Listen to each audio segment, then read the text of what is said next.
বাংলাদেশে আমি রাজনীতি দেখাই দিব আমরা। আমি খুব কষ্ট করে বলে দিই, তাদের রাজনীতির সামনে আমি খুব কঠিন করে তুলব। আপনাকে খুব কষ্ট করে বলি যে আমাদের এখানে আমাদের যে সেনাবাহিনীর অফিসাররা ওনারা যেইভাবে ওনারা কিন্তু এই দেশে যখন চাকরিতে ঢোকে তখন কিন্তু তারা একটা ওয়াদা করে ঢোকে যে দেশকে তারা যে কোনো মূল্যে সেভ করবে আর কি। রাজনীতি যারা দুর্নীতিবাজ রাজনীতি করতেছেন না, যারা চাঁদাবাজি রাজনীতি করতেছেন না,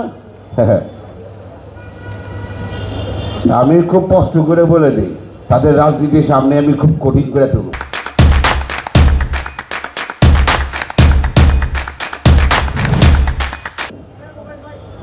আপনি আজকে আমাদের অনুষ্ঠানের লোক সংখ্যা কম টম দেখে মনে করেন না যে আমরা নতুন দল করে যে আমরা এখানে বসে থাকা কিন্তু লোক না কিন্তু। আর স্পষ্ট একটা কথা মনে রাখেন, প্রধান যা ভালো করে চারে বাংলাদেশে আমি রাজনীতি দেখাই দিব আমরা। বিআরপি এটা যে কেমন দল হইব, ছেড়ে যাওয়ার দল হইব না রে। ছেড়ে যারা যাবি তখন মানুষ করে ছাড়ব।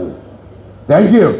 নারায়ণগঞ্জের রূপগঞ্জ থেকে আমাদের সেলিম প্রধান ভাইয়ের নেতৃত্বে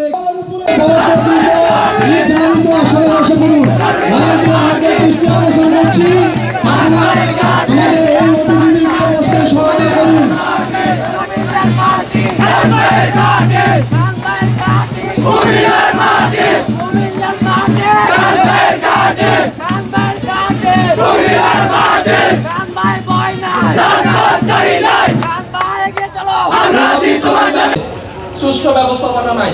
ওয়াই রাষ্ট্রের জন্য এখনো হলো কি আমাদের যে কৃষক শ্রেণী যদি আলু উৎপাদন করতে পরে চলে যাবে, এটাকে রাষ্ট্র ব্যবস্থাপনা করবে না। রাষ্ট্র চালাচ্ছে কারা? রাজনৈতিক দল। পরিবর্তন করুন, আপনাদের কালচার পরিবর্তন করুন।